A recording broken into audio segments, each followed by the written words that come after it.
औज़ुबिल्लाहिमिनश्शैतानिर्रजीम बिस्मिल्लाहिर्रहमानिर्रहीम। इंतहाई काबिल एहतराम वीवर्स, उम्मीद है कि आप सब लोग खैरियत से होंगे। इल्लामा इकबाल ने बहुत ही खूबसूरत शेर कहा जवानों के लिए, जवानों को मेरी आहो सहर दे, फिर इन शाही बच्चों को बालों पर दे, खुदाया आरज़ू मेरी यही है, मेरा नूर बसीरत आम कर दे। चाय with Adnan Faisal YouTube channel के साथ हाज़िर खिदमत हूँ। हमारी कौम का सरमाया, हमारी मिल्लत का सरमाया, मुल्क पाकिस्तान का सरमाया बिलाशुबा नौजवान ही होते हैं। इल्लामा मोहम्मद इकबाल ने इन नौजवानों को ही अपना शाहीन कहा और इन नौजवानों से ही उम्मीद रखी कि ये नौजवान मुल्क पाकिस्तान की तकदीर बदलेंगे। यकीनन 70 साल होने को आए, मुल्क पाकिस्तान आगे से आगे और बुलंदियों की तरफ गामज़न रहा और बिलाशुबा इन्हीं नौजवानों ने, इन्हीं नौजवान लीडरों ने इस मुल्क पाकिस्तान की बागदौड़ संभाली और इस मुल्क पाकिस्तान को बहुत बुलंदियों तक पहुंचा दिया। आज हमारे स्टूडियो में नौजवानों की हर दिल अजीज़ शख्सियत डॉक्टर इमरान गोराया साहब हमारे दरमियान मौजूद हैं। आप सदर हैं जमात इस्लामी यूथ जनूबी पंजाब के। डॉक्टर साहब, मैं आपको खुशामदीद कहता हूँ, बहुत शुक्रिया, आपने हमें टाइम दिया। सबसे पहले तो डॉक्टर साहब आप ये बताइए, आप अपना तारुफ़ करवाइए कि आप कहाँ से ताल्लुक़ रखते हैं, क्या आपकी तालीम है और इस जमात इस्लामी यूथ को आपने कब से ज्वाइन किया और आप इसका मुस्तकबिल क्या देखते हैं?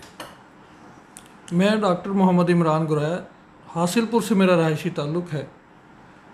युवास से मैंने ग्रेजुएशन की और उसके बाद पोल्ट्री फीड कंपनी में एक मुलाजमत इख्तियार की और इसी सिलसिले में मैं विहाड़ी में हमारे जो डीलर थे जिनके पास मैं सर्विसेज के लिए जाया करता था, वो जमात इस्लामी यूथ के लीडर थे, वहाँ के सदर थे।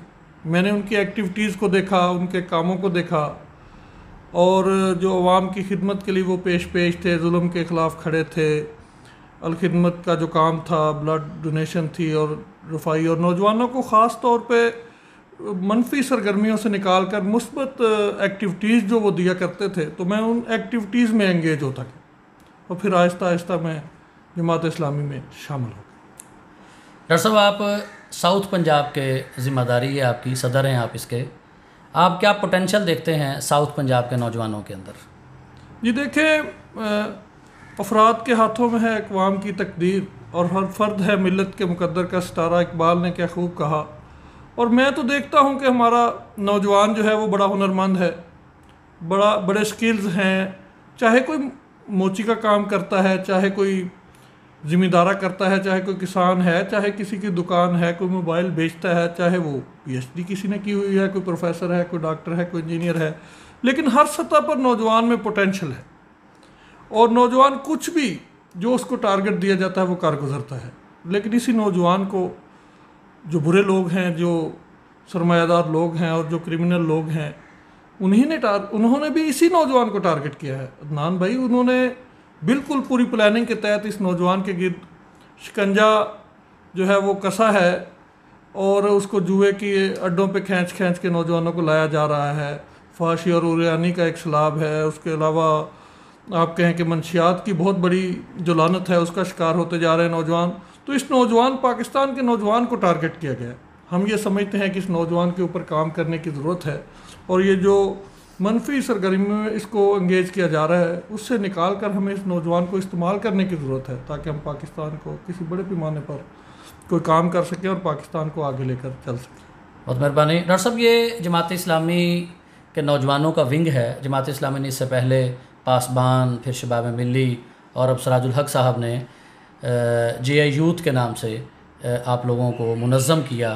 आप क्या समझते हैं कि जो पिछले तजर्बात थे उसकी रोशनी में, आपने ज़ाहिर है वो दौर भी देखा होगा, उन तजर्बात की रोशनी में आप क्या समझते हैं कि ये नौजवान क्या बड़ी तब्दीली ला सकते हैं? जबकि इमरान खान ने जो नारा लगाया था उसने भी यूथ को इंगेज किया और यूथ ने उसको बहरहाल वज़ारत उज़्मा की सीट तक पहुँचाया। आप क्या समझते हैं कि ये यूथ क्या बड़ी तब्दीली ला सकती है?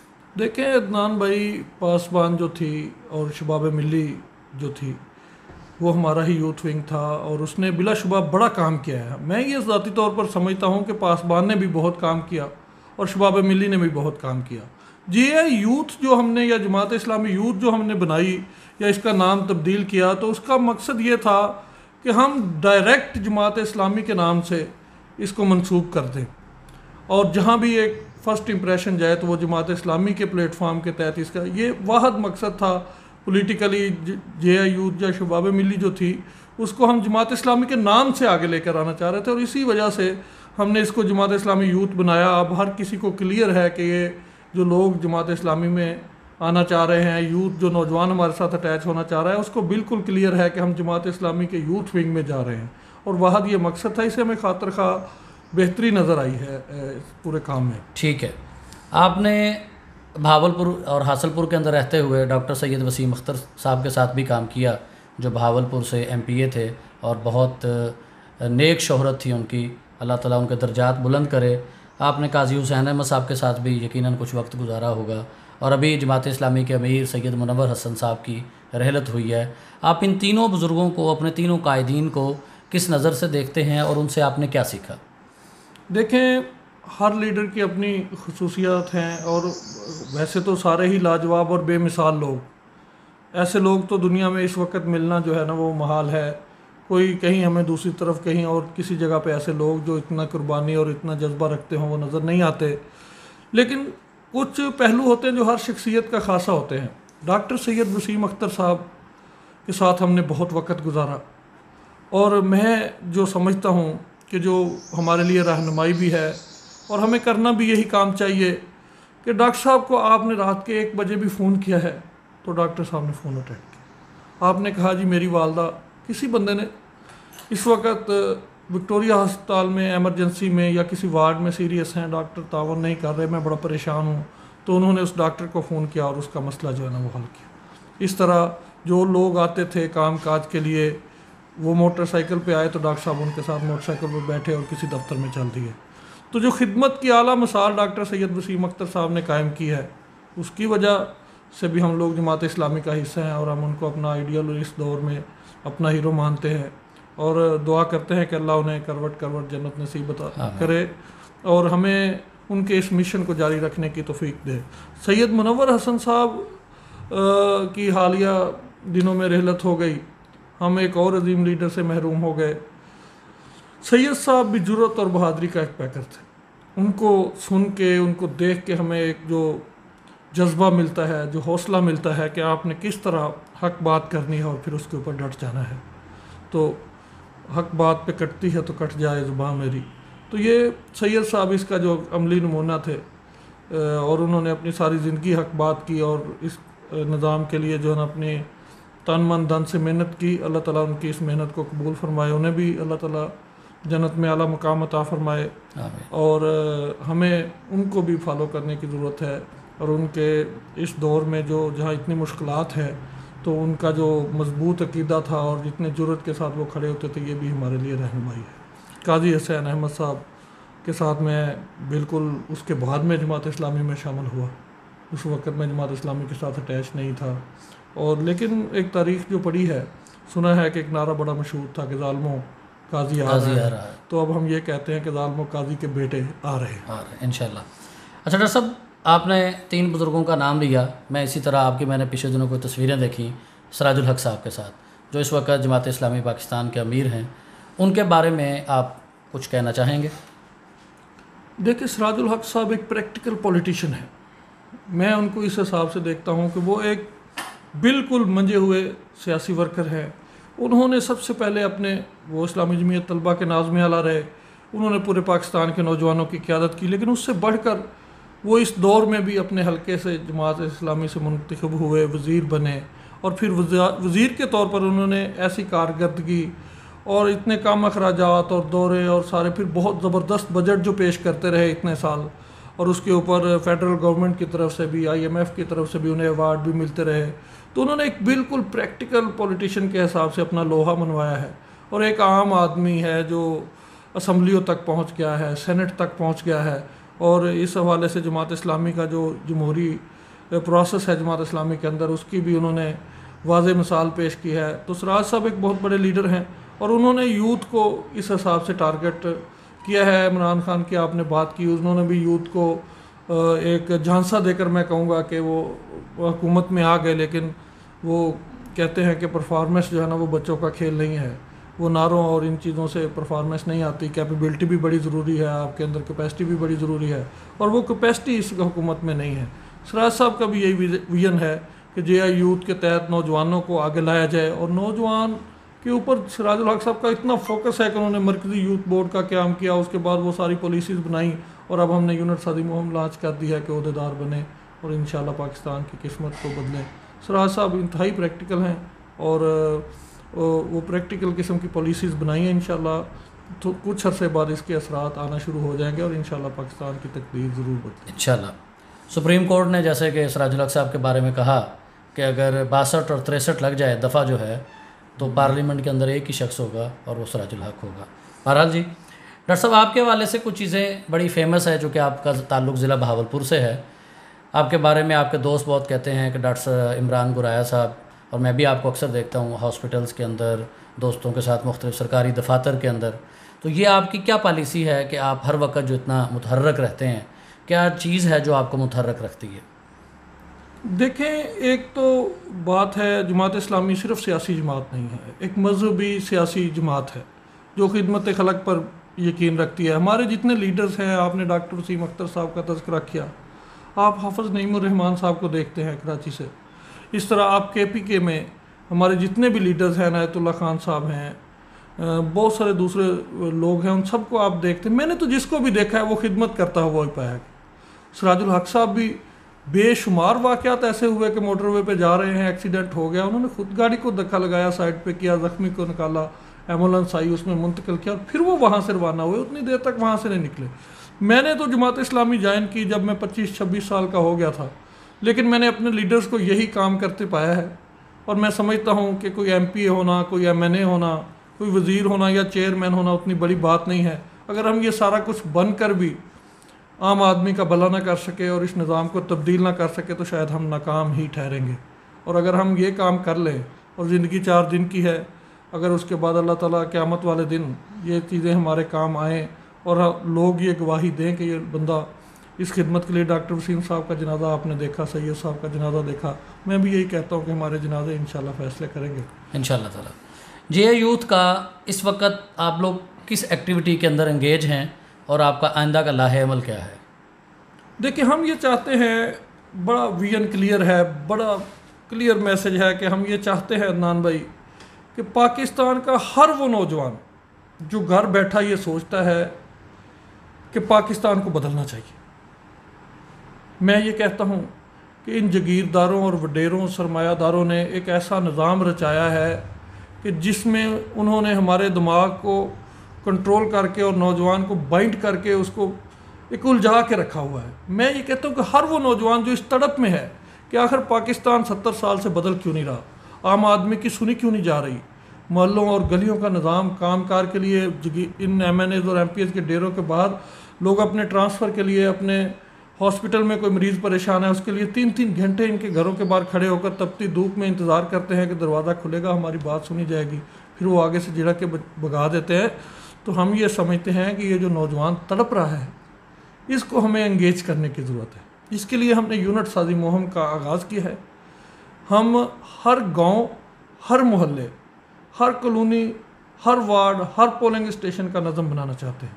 हम चाहते हैं कि लोग आएँ, नौजवान आएँ, JI यूथ के सदर बने, सेक्रेटरी बने, नायब सदर बने, और अपने मोहल्ले में 20-25 नौजवानों की टीम खड़ी कर दें जो इलेक्शन के वक्त ये तय करे कि यहाँ से काउंसलर्स ये खड़े होंगे। यही काउंसलर्स जब जीतेंगे, तो जब ये, मैं कहता हूँ 30% लोग भी आपके अगर काउंसलर्स एक तहसील के एडमिनिस्ट्रेशन में मौजूद होंगे, वो करप्शन किसी को नहीं करने देंगे। हमारे तो कुछ लोग थे जिन्होंने 1973 में आइन साजी में पूरी असम्बली को मजबूर कर दिया। उसके बाद भी बहुत सारी मिसालें हैं। एक डॉक्टर सैयद वसीम अख्तर से पंजाब असम्बली में उन्होंने कुरान की तालीम का बिल पेश कर दिया, तो एक बंदा एक असम्बली में बहुत सारी चीज़ों, बहुत सारी करप्शन उन्होंने रखवाई, और बहुत सारे रिकॉर्ड जो जल गए। तो डॉक्टर वसीम साहब के क्वेश्चन आ रहे थे और उसके ऊपर वो जल गए, डॉक्टर साहब आखिरी दम तक उनका जिक्र करते रहे। तो मैं समझता हूँ कि अगर एक बंदा है, इसकी जगह पे हम सैकड़ों लोग ले आएँ, तो फिर इंशाल्लाह पाकिस्तान ज़रूर बदलेगा। और यही हमारा विजन है। इसके तहत हमने यूनिट साजी का आगाज़ किया है। नौजवानों को दावत भी देते हैं कि आप आएँ और जे यूथ के ओहदेदार बन जाएँ। यहाँ आपको रिस्पेक्ट भी मिलेगी। सिराज साहब एक आम आदमी और पूरे पाकिस्तान के अमीर, मैं उनके बाद बात करता हूँ, बहुत सारे और भी लोग हैं, लेकिन मैं तो अपना कहता हूँ कि मैं एक हासिलपुर का रहने वाला एक आम नौजवान, अपनी नौकरी करता था, फीड बेचता था, रिकवरी करता था। अगर मैंने थोड़ा बहुत काम किया तो फिर ज़िले सदर, फिर डिवीज़न की टीम में, फिर सूबे की टीम में, फिर सूबे के सदर। तो ये जमात इस्लामी ही है जो नौजवानों को आगे लेकर आती है। हम तमाम नौजवानों को दावत देते हैं कि वो आएँ, अगर उनमें सलाहियत है, अगर उनमें क़यादत का जज्बा है, तो वो इंशाल्लाह एक दिन पूरे पाकिस्तान के सदर भी बनेंगे, इन असम्बलियों तक भी पहुँचेंगे इंशाल्लाह। यानी कि आप जनूबी पंजाब के नौजवानों को ये दावत देते हैं कि वो जमात इस्लामी यूथ को ज्वाइन करें और जमात इस्लामी के दरवाज़े उनके लिए खुले हैं। काउंसलर या इससे आगे के इलेक्शन लड़ें। आप एक नौजवान जो क़यादत है वो मुतारफ़ करवाना चाहते हैं, बहुत अच्छी बात है। इमरान साहब, आप ये फरमाइए कि अभी मंदिर की तामीर का एक मामला चला इस्लामाबाद के अंदर, इस पर जमात इस्लामी का क्या मौक़िफ़ है? जमात इस्लामी ने उसके ख़िलाफ़ मेरे ख्याल सुप्रीम कोर्ट में कोई रिट दायर की और उसके ऊपर मंदिर की तमीर को रोकने का हुक्म शायद जारी होगा, मेरी जो आखिरी इतलात हैं। तो जमात इस्लामी का मौक़िफ़ बड़ा क्लियर है। जो इस्लामी रियासत है उसमें मंदिरों की तमीर, नबी पाक सल्लल्लाहु अलैहि वसल्लम ने तो बुत पाश कर दिए, तो ये उन बुतों से निकाला और लोगों को एक अल्लाह की तरफ दावत दी। हमारा तो काम है कि पूरी दुनिया को हम इस्लाम की दावत देना चाहते हैं, अल्लाह की वहदानियत की दावत देना चाहते हैं, नबी पाक सल्लल्लाहु अलैहि वसल्लम के दीन की दावत देना चाहते हैं। पूरी दुनिया पर ला इलाहा इल्लल्लाह मुहम्मदुर रसूलुल्लाह का कलमा जो है ना, इसकी हुक्मरानी चाहते हैं, झंडा इस्लाम का गालब करना चाहते हैं। तो ऐसे में मंदिरों की तमीर, और फिर आप देखें अदनान भाई कितनी मज़ा का खेज़ बात है कि 125 टोटल घर हैं पूरे इस्लामाबाद। जी बिल्कुल। और उनके लिए 6 मंदिर ऑलरेडी मौजूद हैं। तो दूसरी तरफ आप एक जगह आप मंदिर के लिए जगह अलाट कर रहे हैं और दूसरी जगह आप सरकारी जगह पर जो नादानिस्ता तौर पर पुराने दौर में जहाँ लोग बैठते थे वहाँ मस्जिद तमीर कर लेते थे दूसरी जगह देखकर, तो उन्होंने कर ली, तो वो मस्जिदें आप गिरा रहे हैं। ये मजहबी आज़ादी अगर मंदिर को चाहिए, अगर गुरुद्वारे को चाहिए, तो ये मजहबी आज़ादी मस्जिद और आपका मदरसा भी इसके मुतलाशी हैं। तो आपको इसके ऊपर भी सोचना चाहिए। बहरहाल हमने पूरी दुनिया को, हिंदुओं को भी और सिखों को भी हमने इस्लाम की दावत देनी है कि आए अल्लाह के इस निज़ाम में आ जाएँ आखिरत में, और दुनिया में खैर बरकत आपका इंतज़ार कर रही है। तो हम इस पे बड़ा क्लियर मौक़िफ़ रखते हैं। ये नहीं बनना चाहिए था, ज़रूरत भी नहीं थी। ये मैं कहता हूँ एक चीज़ से हट कर आप ये देखें कि एक चीज़ की ज़रूरत ही नहीं है। 125 घरों के लिए 6 मंदिर मौजूद हैं, तो फिर आपको इसमें नया पंडोरा बॉक्स मंदिर नहीं बनना चाहिए, आपका ये मौक़िफ़ है। आप ये फरमाइए कि अभी पिछले दिनों, बल्कि साल होने को आया, बल्कि 2 साल होने को आए, तुर्की का एक ड्रामा अर्तगल बहुत ज़्यादा फेमस हुआ, यकीनन आपने भी देखा होगा। इस ड्रामे को देखने के बाद आप इस ड्रामे के तनाज़ुर में और अपने जो मुल्क के हालात हैं और ख़ास तौर पे साउथ पंजाब के जो हालात हैं, आप नौजवानों के लिए क्या पैगाम तजवीज़ करते हैं? मैं अर्तगल नहीं देख सका जी। मैंने बड़ी कोशिश की कि मैं इस ड्रामे को देख सकूं, लेकिन मैं गाड़ी के एंड्रॉयड LCD पे देखना चाहूँ तो एक अलग बात है। मैं 11-12 बजे डेली तकरीबन, अगर मैं शाम को जल्दी फ्री हो जाऊँ तो विक्टोरिया अस्पताल या निश्तर अस्पताल चला जाता हूँ, तो 11-12 बजे घर पहुँचता हूँ, थकावट की इंतहा होती है। लेकिन जो मैंने सुना, और मेरी वाइफ देख रही हैं तो वो भी कहती रहती हैं, तो ये हम इंट्रा पार्टी पॉलिटिक्स की बात करते हैं तो वो अर्तगल का हवाला देना शुरू कर देती है कि अर्तगल को भी बड़े मसाइल थे। मैं उस बातों से ये समझा हूँ कि मसाइल आते रहते हैं, अगर आप हक़ पर हैं तो आपको खड़े रहना चाहिए, और अगर आप हक़ पे खड़े रहेंगे तो इंशाल्लाह अर्तगल ने जो किया वो आप भी करने में कामयाब हो जाएंगे। हर बंदे को इस एंगल पे सोचना चाहिए कि चंद ही लोग होते हैं। उससे पहले हज़रत इमाम हुसैन रज़ी अल्लाह तआला अन्हु की शहादत और करबला का वाक़या भी हमारे लिए बहुत बड़ी रहनुमाई है कि ज़रूरी नहीं है कि आप दुनिया में सब कुछ कर जाएं, लेकिन हुसैन जिंदा जो है ना, इस्लाम जिंदा होता है, इस्लाम जिंदा होता है। हर करबला के बाद इस्लाम जो है ना अभी भी ज़िंदा है, हुसैन का नाम अभी भी ज़िंदा है, और यजीद को लोग इस अल्फाज में याद करते हैं। तो अर्तगल देखें या ना देखें, लेकिन अपने सिस्टम को, अपने वार्ड को, अपने महल्ले को सही करने की, और इस पाकिस्तान को आप देखें ना, कोई इशारे पर रुके ना रुके, आप रुक जाएं, आपको देखते हुए 2 और रुक जाएंगे, तो ये पाकिस्तान की जो पिक्चर आती है वो हमारे से वो पिक्चर आती है। हम बदलेंगे तो बदलेगा पाकिस्तान, हम बदलेंगे तो बदलेगा पाकिस्तान। बहुत अच्छा पैगाम है। नौजवानों के नाम, आप जो साउथ पंजाब के नौजवान हैं, जो आपके दस्तो बाजू भी हैं और आम गली मोहल्ले का नौजवान है, उनके लिए आप क्या पैगाम देना चाहेंगे? बस यही पैगाम है कि आए, सब भाई हैं, सब दोस्त हैं, सब इकट्ठे होते हैं और इस पाकिस्तान को बदलने की जद्दोजहद करते हैं। आपने बड़े लोग देख लिए, झंडे बदल बदल के, पार्टी बदल बदल के, और मुख्तलिफ टिकट के ऊपर कभी यहाँ से कभी वहाँ से, वही 2-2 3-3 लोग हैं हर हल्के से जो इक़्तिदार में आ जाते हैं। हम आपको एक कैलकुलेशन देते हैं कि अगर आप हर MPA के हल्के में 1000 नौजवानों को अहदेदार बना लें और फिर वो 1000 नौजवान अपने में से ही एक कैंडिडेट सेलेक्ट कर ले, अपनी मर्ज़ी से, जमहूरी प्रोसेस होगा और पूरा सिस्टम होगा। इंशाल्लाह उस जमहूरी प्रोसेस के तहत उन नौजवानों को इख्तियार होगा कि वो अपनी मर्ज़ी से अपना कैंडिडेट मुंतखब करे, और जब 1000 बंदों की टीम उसके साथ खड़ी होगी और वो 10-20 वोट भी बंदा जो है कास्ट कराएंगे, तो इंशाल्लाह एक ऐसा टेम्पो बनेगा कि वो लोग जीत जाएंगे। आप आएँ, आप अपने लीडर आप चुनें, आप अपने रहबर खुद बने, आप अपने मोहल्ले के गली के लीडर बने और फिर अपने हलकों के लीडर बने, जिसमें जितना पोटेंशियल है। आएँ, आपका इंतज़ार कर रही है जमात इस्लामी। और किसी जगह पे इमरान खान ने बड़ी यूथ को लारा लगाया था, लेकिन वो भी जागीरदारों और सरमायादारों और वडेरों के आगे घुटने टेक गए। हम इंशाल्लाह खड़े हैं, चाहे हमारे वोट कम हों या ज़्यादा हों, लेकिन जब ये नौजवान जागेंगे और जब ये नौजवान उठेंगे, इंशाल्लाह उसी वक्त ही पाकिस्तान की तकदीर बदले। बहुत शुक्रिया डॉक्टर साहब, थैंक यू। आज हमारे स्टूडियो के अंदर मौजूद हैं डॉक्टर इमरान गुराया साहब। आप सदर हैं जमात इस्लामी यूथ जनूबी पंजाब के। आपके साथ बात करके बहुत मज़ा आया। अल्लाह ताला आपके अज़ाइम में कामयाब करे। अल्लाह आपको